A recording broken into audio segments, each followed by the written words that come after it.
समझ नहीं आ रहा अपने सैलरी इंक्रीमेंट का क्या करूं। बेटा इतना क्या सोच रहा है, अपने म्यूचुअल फंड्स के एसआईपी का टॉप अप करा ले। This is the right time. क्या समझ में नहीं आया। बेटा इतना क्या सोच रहा है, अपने म्यूचुअल फंड्स का एसआईपी टॉप अप करा ले। This is the right time. आप समझा।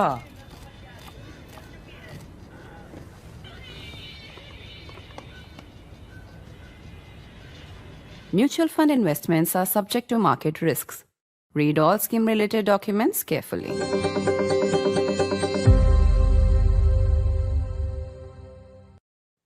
Sonam Wangchuk's wife, Gitanjali Angmo, has petitioned the Supreme Court challenging why Sonam Wangchuk was arrested under the NSA and also filing a habeas corpus petition saying that she should be allowed to know his exact whereabouts. The arrest of climate activist Sonam Wangchuk is only one contentious development in the troubled week that Ladakh has witnessed. 4 people have been killed, 80 injured. And among the 4 killed is a Kargil war veteran whose father too served alongside him in Kargil with courage. The people of Ladakh have often been the first line of defense in protecting India. And today they are upset and anguished that some are calling them anti-national. Sonam Wangchuk has been accused by agencies of being linked in some ways to Pakistan. His wife denies this. She says in the past, Sonam Wangchuk has built shelters for the Indian army and also called for a boycott of Chinese goods. To call him anti-national, she argues, is a travesty. Talks that were meant to take place between the high-powered committee and the government have now been stalled. It is a matter of great concern as to what will happen in Ladakh next. The people of Ladakh have been demanding the 6th schedule. This is a provision in the Indian constitution that allows for autonomous governance in certain tribal districts. And the people of Ladakh have been asking for it for their region as well. As I said, talks were meant to take place with the government, but because of the turmoil and strife, those talks have not taken place yet. What next for Ladakh? How do we understand what is happening there and why it's happening? I want to welcome 3 very important voices in this conversation. Sajjad Kargili is with us. He is, of course, from the region of Kargil, as his name suggests, but he is also a member of the high-powered committee that has been representing the people of Ladakh in their talks and their dialogue with the government. So welcome Sajjad Saab to the program. Thank you. Thank you, ma'am. Also joining me is Lieutenant General Pannu. General Pannu has been Corps Commander in the region. He knows Ladakh like the back of his hand. He also knows how valuable and invaluable the service of the Ladakhi people has been in the Indian Army and also as the eyes and ears often of the Army in the high reaches of the Himalayas. Welcome, sir, to the program. And also joining us is Ambassador Stobdan. He is, of course, a critical and distinguished voice out of Ladakh, and he's going to help us put this entire conflict into perspective. I'll start with you, Sajjad Saab. Talks होने थे 3rd October को, अब नहीं हो रहे. How do you sort of see when talks may resume? Or talks resume करने के लिए what is being asked for? What is being demanded? Thank you, ma'am, for having me in this show. Basically, we are demanding, we are not against the talks, against the dialogue. We are very much eager to have these dialogues with the MHA very, very early. Like last time we met with Honorable Union Home Minister on May 27, and Honorable Union Home Minister has promised, he has assured us that the talks will resume. The next round of talks will held within 1 month. But it takes time. For last almost 3 months, we were waiting for the dates. Suddenly, on 24, this situation has erupted. Now we want to have dialogue, but in a dignified manner. And also, the government should create a conducive atmosphere so that we should go for dialogue. It should not have been happened that we go for dialogue in a time when people are waiting for justice. We are demanding judicial probe what has happened in Leh, and also compensation and relief medical assistance for those who injured and those who have been died. Also, we are demanding to bring all those, drop all the charges unconditionally from those people who have been arrested, including Sonam Wangchuk. Then we can say that we can go for talks with clear mind and heart, and we can have some productive and fruitful dialogue with the government. So let me So, ask you, Sajjad Saab, are you saying the release of Sonam Wangchuk, who's been arrested under the NSA, the National Security Act, is that a precondition that the high-powered committee is putting for talks? Is that a precondition? both apex body and KDA have demanded from the government that they should at least initiate judicial probe and release all those who have been arrested and drop all the charges unconditionally from them. At least government should initiate judicial probe in first instance, and also they can provide medical assistance and compensation to those who have been killed and injured in Leh. So Okay. also the government should be held accountable, because we have been told 1 month ago that the CRP have been deployed in Leh and Kargil for security reasons, and then after the police authorities have said in a press conference that they had intel for this kind of situation. So what was the failure that has not prevented this situation to happen? So Okay. for that Okay. reason, Yeah. there should be a high-level impartial inquiry. Only judicial inquiry cannot hold accountable the UT administration. So that's why we are demanding Okay. for that.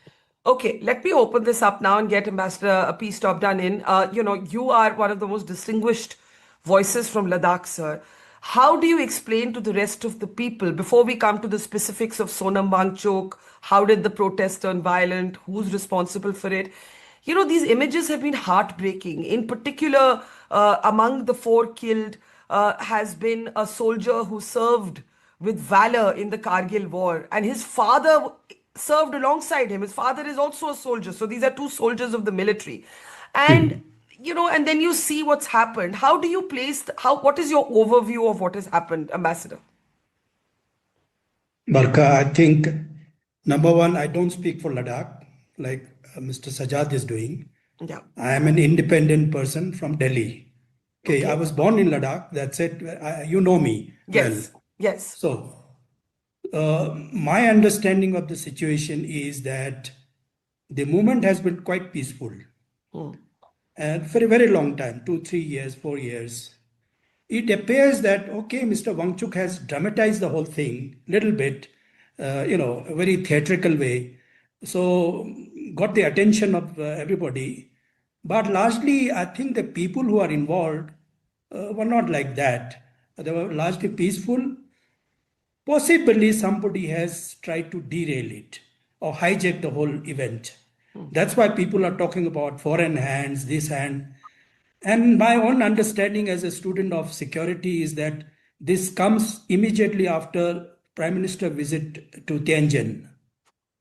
So possibly there are some forces who's not willing to have this thaw in India-China relationship. So all the border areas have been now put on fire, whether it is Nepal or Ladakh. There is this angle which perhaps Mr. Wangchuk should have been careful about, who all might try to disrupt his peaceful protest. So I see certain imprints here. People are talking about Pakistani angle, this angle or that angle. There is nothing to substantiate that. But whole thing is about perception management.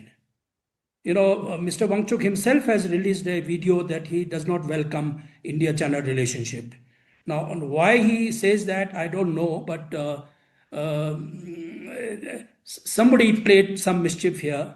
And I strongly believe that if at all the external hands are there, then these elements are very, very, very active here. Because today Leh has, at a time, so many nationals presence in Leh city in the name of tourism, but possibly in the name of NGO activities. So there is this angle. I don't wish to comment because, in Ladakhi culture, we don't criticize each other, whatever that issue may be. We respect each other's viewpoint. He has an opinion, I have an opinion, but there is a larger cause which I stand by. But Mr. Wangchuk has some very special, interest in this. I have no idea because he's my neighbor, so I can't really talk too much about him. He's my neighbor here in Ladakh. So I think, that Pakistani angle which I see has not been brought properly. The police has not even made it a sort of a public issue. It happened some months ago when one fellow was caught, was in contact with PIO, but police has not given any press release on that. So media has no details about this Pakistani connection. But yes, apparently the police has caught somebody and he's on bail now. Can I ask you a follow-up before I go to the general? I managed to interview Wangchuk just hours before he was arrested, and he said something very interesting to me, Ambassador. He said, Gen Z has rejected me. He's saying about himself that Gen Z protesters have rejected me. I kept asking for the protest to remain non-violent, but people didn't listen to me. They told me nobody's going to hear our voices if we remain non-violent. And he said he was being made a scapegoat. So my question to you is, do you think, whatever your differences may be of opinion with him, do you believe he should have been arrested under the NSA? No. He's not an anti-national that I can watch. He is not an anti-national. He may have some problem with the government. That may be okay. You can be anti-government or whichever government. He was even accused during the Congress period also. So there is no factual thing that, he should have been a little bit more careful that somebody might hijack his cause. And that is what happened. It suddenly happened. That's why people are asking for judicial probe. And I think the government must have done on the basis of some facts. I don't know what are the facts the government has. It may be tweet, it may be some video, it may be something he has uttered here and there, which I don't know. I'm not a part of the system now anymore. Yeah. I have no idea. But it's all about perception management. Okay.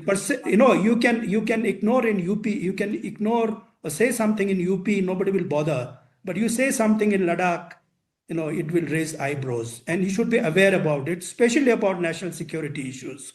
It's a very sensitive, India is a very emotional country. People opinion do matter.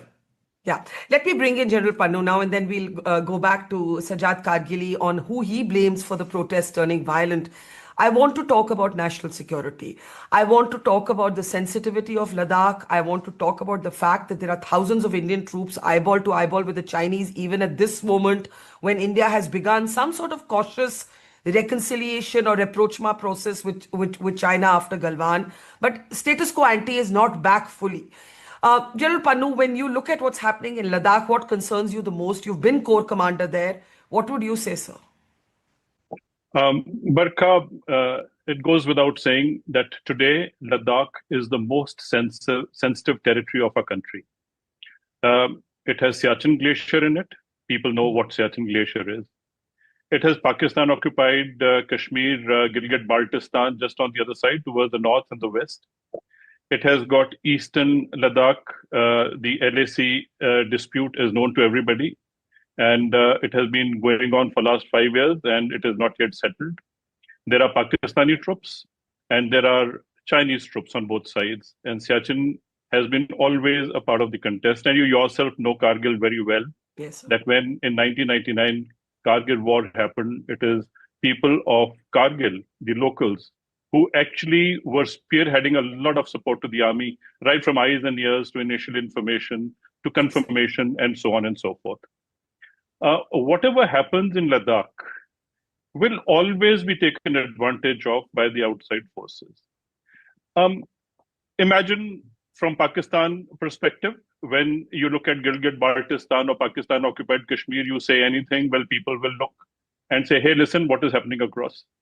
When you look at accusation and want to deal with China on the people, they would say, listen, this is your own area, which is not stable, and it is not yours because, after all, the territory is disputed. So therefore, the perception of a disputed territory, and then there is an internal dispute, will always be played by people, which will be completely detrimental to Indian interests. So therefore, it cannot be taken as an ordinary place where any internal problem would not have the ripples transcending across the borders. And today is the information era. And information means disinformation. It means psychological operations. It talks about shaping perceptions and information warfare. Everything can get twisted. You see, today the social media is such that fakes and deep fakes can twist any statement to look in a certain way, which will be completely detrimental or favorable to a party who wants to shape a perception in a particular way. But having said that, the sensitivity is borne by the historical fact that every war that India has fought, and I say every war that India has fought, was also fought in Ladakh. Right from 47 to 48, then, 65, 71, you talk about China, 62, you talk about Galwan, and then Kargil is, of course, known to everybody. And therefore, when you are talking about a territory which has a huge border, approximately, say, 400 to 500 kilometers on the west and north, and approximately 800 to 900 kilometers towards the east, this is the kind of boundary. Look at the terrain, Barkha.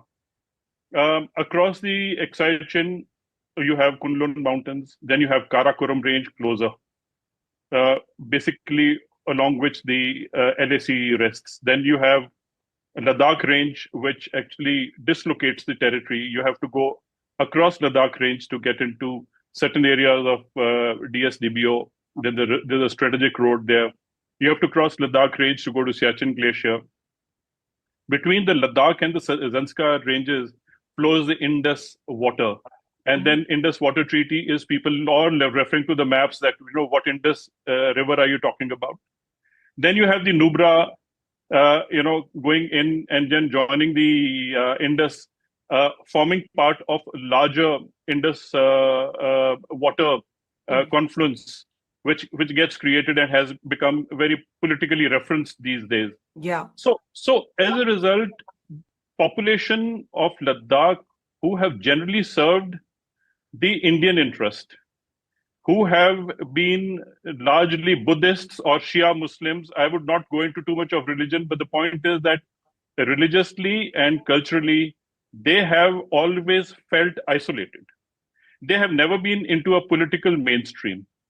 Always they felt that the outsiders control them, yet they give more to the outsiders and the outsiders come and give it to them. So I think the short-changed environment, which over a period of time has gone into their getting into some kind of a protective activities, including of the climate and weather. Yeah. So when you look at Sonam Wangchuk, he was initially known to do certain experiments and innovations, and then he created something like a snow pyramid, which was a spectacle, international spectacle for people to watch, that how can you out of nowhere build such mountains of snow and ice and becomes a reservoir. Yeah. He also has been encouraging students to do certain, studies there in innovations. And I think a lot of work was done by him. But suddenly, from his being a person who's educated and an educator, an innovator and a very sincere person, suddenly, when the statehood of J&K got converted into UT, I think it's my perception. I don't know whether the perception is correct or not, that the J&K state had Ladakh as one of its regions. The moment the UT status came in, I think the initial feeling was that, hey, now we are equal. Yeah. We are not under the J&K. We are equal. We are Ladakh. So J&K and Ladakh are on equal footing. Over a period of time, I suppose political aspirations and people who feel that there's a very large footfall of tourists who come there. Almost 5 lakh tourists have visited there. And I think 30% increase year on year has been happening.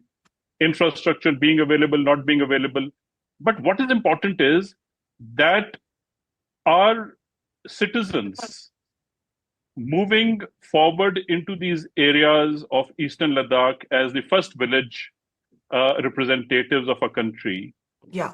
both sides, right up to Siachen Glacier and very difficult high mountain ranges of Kargil, and also very, very tough conditions in the eastern Ladakh. I think they are the ones who become the representatives of Ladakh people, and they contribute to soldierly, profession. Which is why, I want to just intervene there briefly, General Pannu. I was remembering that when Galwan happened, I went to Ladakh, and Ladakhis who had retired from the military, they were saying, sign us up. We are ready to volunteer again. We are ready to come back and defend our country. And that's the Ladakhi spirit that I have always seen and known. I always say it's a very special combination of very gentle people who are very fierce and brave also when required. I want to take what you said just now. It's a really important thing you said. You said every war that India has fought has also been fought in Ladakh. Now, Sajjad Kargili, I want you to respond. You said that you cannot have talks in an environment which doesn't feel just. You want those who've been arrested to be released. You want Sonam Wangchuk to be released. You heard what Ambassador Stobdan said, that maybe he doesn't think Sonam Wangchuk was an anti-national, but he feels that maybe his movement got hijacked. When I was interviewing Sonam, he told me, Gen Z has rejected me.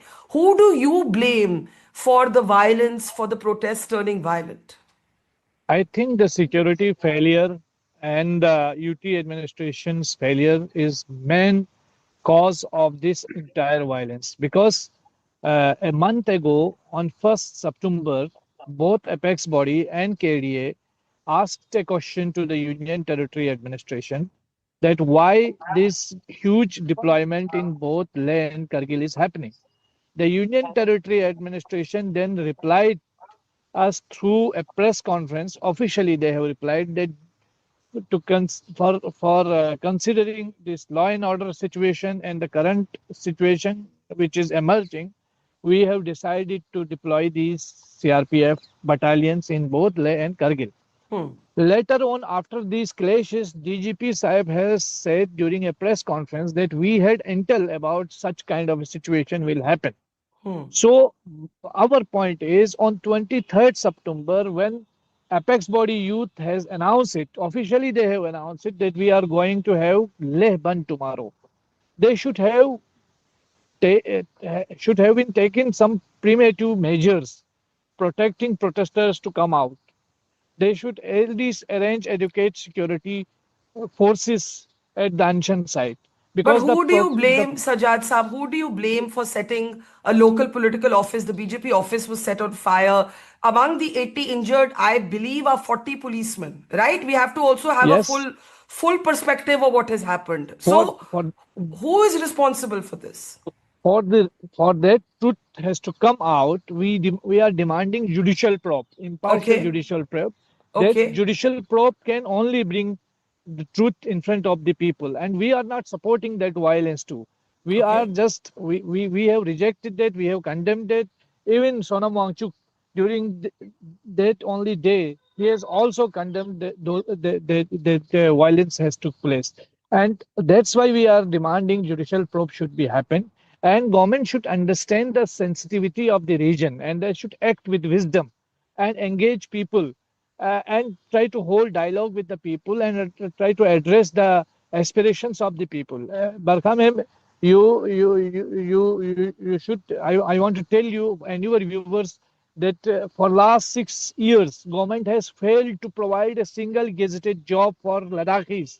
They have failed to provide a public service commission, a single job through public service commission in Ladakh. So what they are expecting? For 400 posts, for 5,500 posts, 47,000 people aspirants are applying for those jobs. So you can understand the level of, this is not only the level of unemployment, this is the level of frustration the youths have. Their aspirations have not met yet. So these issues should be addressed, and who will address these issues? The UT administration, the LG administration, who are busy in organizing festivals in Zanskar, Dras, Nubra, everywhere. Our UT has become an event management UT. They should do some some groundwork to address the local grievances of the local people. That's why people are very much angry today. That's a very powerful idea that, festivals hote hain, bahar ke log aate hain, but what about the aspirations of the local population? Ambassador Stobdan, I want you to come in. I think it's very important for us to explain to our larger audience who only know Ladakh through the lens of tourism. Everybody who can afford it has gone on a holiday to Ladakh. But the sixth schedule, what is this sixth schedule? It is a feature of our Indian constitution. It offers autonomous administration to tribal areas. Talk a little bit about that and whether you agree with the demand or not. I don't think Ladakhis have got a political cause. It's not like Kashmir kind of situation. Of course. People are asking. Yes, it's not like even Punjab type of thing. Of course. They have simply one administrative demand. Okay, there is a difference between demand and a cause. Yeah. Cause is much larger. So this demand has been now very specific demand, and that's one of the problem. Now, government is not explaining to the people why they can't give this specific, fulfill this specific demand of sixth schedule to Ladakh. They should explain it.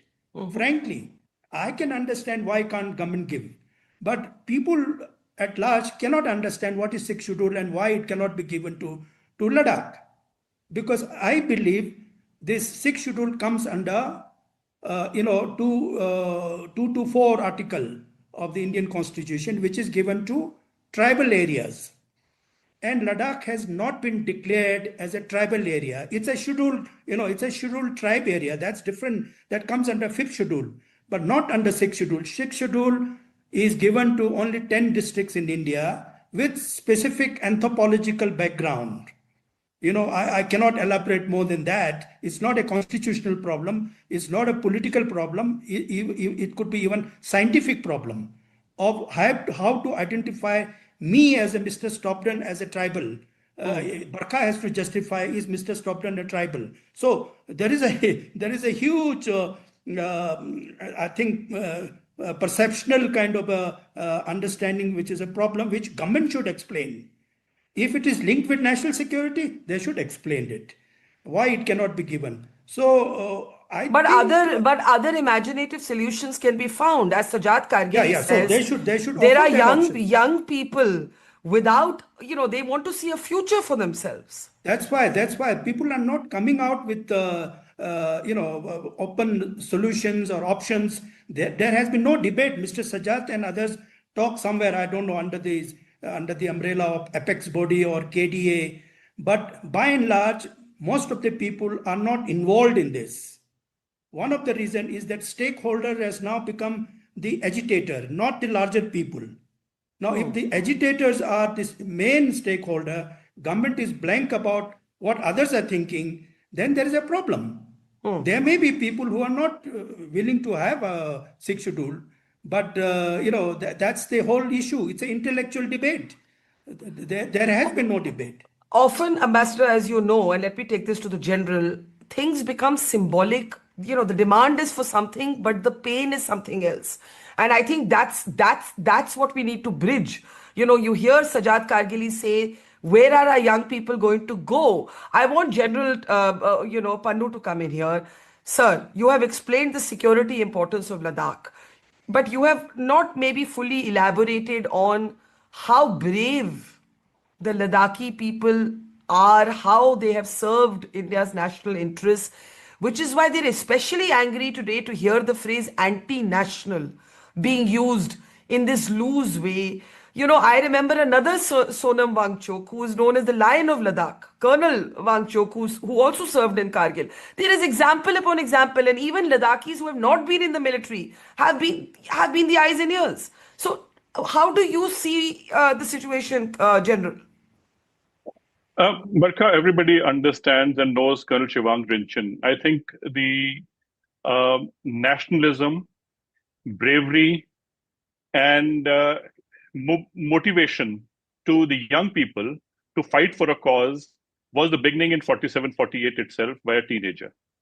And I think when you meet the family of Shivang Rinchan, and I've been meeting them quite frequently, he's been decorated with MVC Bar, Sena Medal, mentioned in dispatches, and so on and so forth.